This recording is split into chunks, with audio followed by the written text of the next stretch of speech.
آقا علیہ السلام نے عمر سے کہا، حضرت عمر رضی اللہ عنہ سے، اے عمر تم یہ کیا کہہ رہے ہو؟ تمہیں تو چاہیے تھا کہ مجھے ادائے حق کی ترغیب دیتے، مجھے یہ کہتے کہ حضور اس کی کھجوریں دے دے اور اس کو نرمی کے ساتھ بات کرنے کا سمجھاتے کہ تم نرمی سے بات کرو، اور نبی پاک فرماتے تو مجھے کہتے کہ پیارے آقا آپ اس کا حق ادا کر دیں۔ اللہ اکبر۔ اب نبی پاک نے حضرت عمر سے کیا کہا کہ اس کو اس کے حق کے برابر کھجوریں دے دو اور تھوڑی کھجوریں زیادہ بھی دے دو۔ حضرت عمر کہتے ہیں ایک تو بدتمیزی کی اس نے، اچھا ٹھیک ہے اب اس کی جتنی کھجوریں نکلتی ہیں اتنی دینا، ایکسٹرا کس چیز کی دینی ہے؟ نبی پاک علیہ السلام نے فرمایا چونکہ تم نے ٹیڑھی، اچھا اب نبی پاک نے ان کی تربیت تو فرما دی کہ اس لیے دینی ہے کہ تم نے اس کو بڑی ٹیڑھی نظروں سے دیکھا تھا، غصے سے دیکھا تھا، اس کا دل ٹوٹ گیا ہوگا، تھوڑی کھجوریں زیادہ دے دو تاکہ اس کا دل جو ہے وہ تم سے بہل جائے، اس کا دل صاف ہو جائے۔ حضرت عمر اس کے پاس جا کر کھجوریں لے کر گئے۔ اچھا یہاں ایک بڑی باریک سی بات ہے، نبی پاک خود بھی کھجوریں دے سکتے تھے، کسی اور کے ذریعے بھی بھیجا سکتے تھے، مگر صحابہ کی تربیت کا انداز کیا ہے کہ جس صحابی کو زیادہ جلال آیا اسی صحابی کے ذریعے کھجوریں بھجوائیں اور کہا تھوڑی زیادہ بھی دو تاکہ تربیت ہو جائے۔ حضرت عمر جاتے ہیں زید بن ثانہ سے کہتے ہیں تمہاری کھجوریں لے لو اور یہ تمہارے لیے کچھ اور کھجوریں بھی نبی پاک نے بھجوائی ہیں۔ کہتے زیادہ کیوں بھجوائی ہیں؟ کہا میرے آقا نے فرمایا میں نے تم کو بڑے غصے سے دیکھا تھا، تمہارے سامنے میری آواز بلند ہو گئی تھی، تمہاری دل جوئی کے لیے کچھ کھجوریں زیادہ بھجوائی ہیں۔ اللہ اکبر۔ اب زید بن ثانہ نے کیا کہا؟ اے عمر تو مجھے پہچانتے ہو کون ہوں؟ کہ کون ہوں؟ کہ میں زید بن ثانہ ہوں۔ کہ تم وہی ہو جو یہودیوں کا بہت بڑا عالم ہے؟ کہا میں وہی ہوں۔ کہ پھر تمہیں تمیز نہیں ہے کہ اللہ کے نبی سے بات کیسے کرتے؟ اتنی تم نے بلند آواز سے بات کی، اتنا مس ایٹیٹیوڈ تم نے کیا۔ اب سنو زید بن ثانہ کیا کہتا ہے۔ وہ کہتے ہیں بات یہ ہے کہ میں نے اپنی کتابوں میں پڑھا ہے کہ جو آخری نبی ہوں گے ان میں دو نشانیاں ہوں گی، ایک تو یہ ان کی نرمی غصے پر غالب رہے گی، اور دوسری یہ کہ جتنی جہالت کا برتاؤ کیا جائے گا اتنا حلم اور بردباری ان کا بڑھتا چلا جائے گا۔ اے عمر مجھے ٹیسٹ لینا تھا، مجھے پتا تھا کہ بڑوں سے اس طرح بات نہیں کی جاتی، مگر مجھے چیک کرنا تھا کہ جو ہماری آسمانی کتابوں میں آخری نبی کی نشانیاں ہیں یہ نشانیاں ان میں موجود ہیں کہ نہیں۔ اے عمر میں نے پہچان لیا ہے یہ اللہ کے آخری نبی، یہ سچے نبی ہیں۔ عمر سنو میں بہت مالدار آدمی ہوں اور میں نے اپنا آدھا مال نبی پاک کے قدموں میں قربان کر دیا، اسلام کے لیے وقف کرتا ہوں اور میں کلمہ پڑھتا ہوں اور گواہی دیتا ہوں کہ اللہ کے سوا کوئی معبود نہیں اور محمد رسول اللہ کے رسول ہیں۔ اللہ اکبر۔ یہ ایک واقعہ کاش ہمیں سمجھ آ جائے۔ دیکھیں ٹٹ فور ٹیٹ، جیسے کو تیسا، اینٹ کا جواب پتھر سے۔ ارے اس نے میرے سامنے بدتمیزی کی، اب میں اس کو بتاتا ہوں میں کون ہوں۔ اس نے ایک گالی دی میں اس کو 7 گالیاں دوں گا، اس نے بدتمیزی کی اب اس کی اوقات یاد دلاؤں گا۔ یہ اسلام نہیں ہے۔ نبی پاک اور صحابہ یہاں بدلہ لیتے تو کیا زید بن ثانہ مسلمان ہوتے؟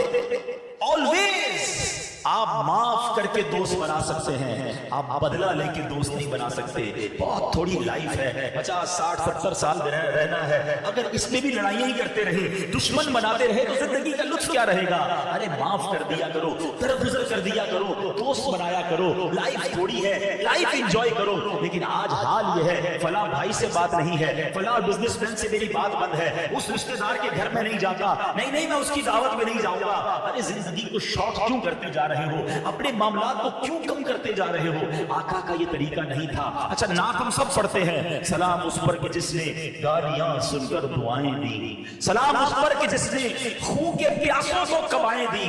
آقا تو جانی دشمن کو معاف کر دیتے، ہم جناب ایک غلطی کسی کی معاف کرنے کے لیے تیار نہیں ہیں۔ ایک بار نبی پاک صلی اللہ علیہ وسلم کہیں آرام کر رہے تھے، ایک دشمن غیر مسلم معاذ اللہ نبی پاک پر معاذ اللہ قاتلانہ حملہ کرنے کے لیے تلوار لے کر آ گیا۔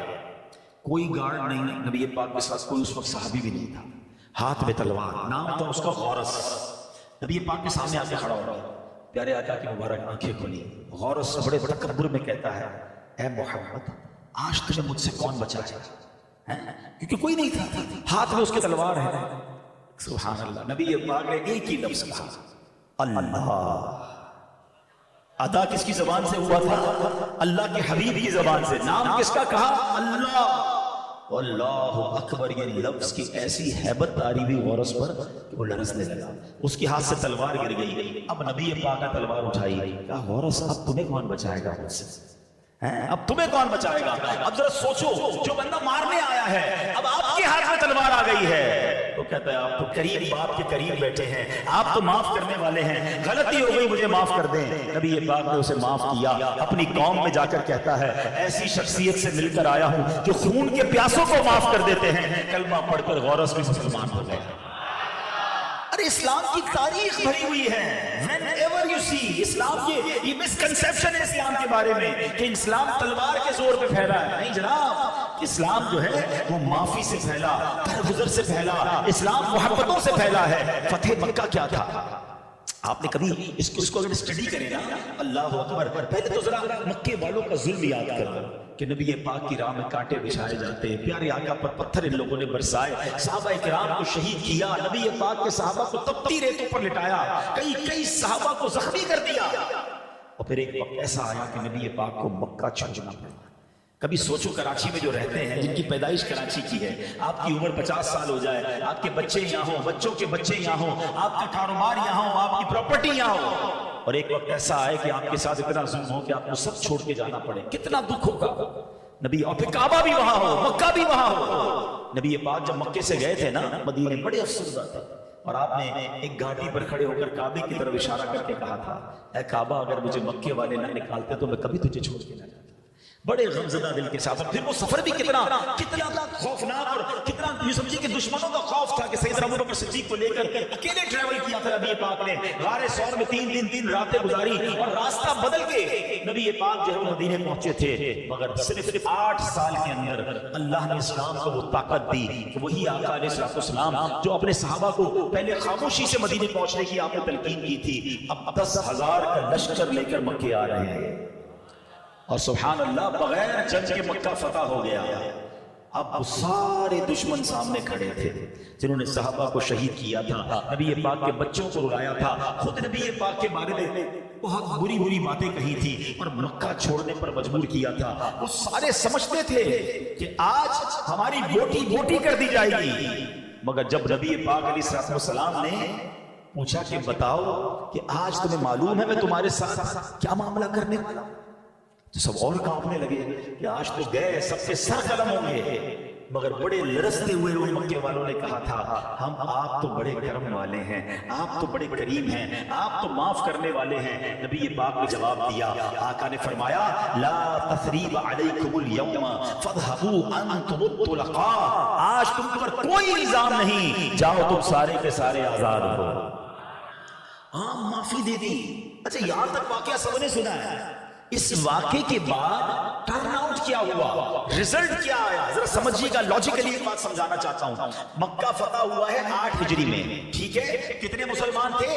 10,000 مسلمان مدینے سے لشکر کے طور پر آئے تھے، کچھ عورتیں مدینے میں ہوں گی، وہاں بھی 10,000 آپ کاؤنٹ کر لو، تو all together in all around the world 20-25 ہزار سے زیادہ مسلمان نہیں ہیں۔ مگر ادھر معافی کا اعلان ہوا، وہ زاروں کتار رونے لگے، ان کو خیال ہی نہیں تھا کہ ہم معاف کیے جائیں گے، ہم نے تو ان کے بچوں کو، ان کے صحابہ کو شہید کیا، ہم نے ان کی عورتوں کے ساتھ بدتمیزی کی، ہم نے ان کے ساتھ بڑا ظلم کیا، ان کی پراپرٹی پر قبضہ کر لیا، یہ آج ہمیں کیسے چھوڑیں گے؟ مگر جب نبی پاک نے معاف کیا نا تو اہل مکہ زاروں کتار رونے لگے، اور ہزاروں کی تعداد میں لوگ کلمہ پڑھ کر مسلمان ہو گئے۔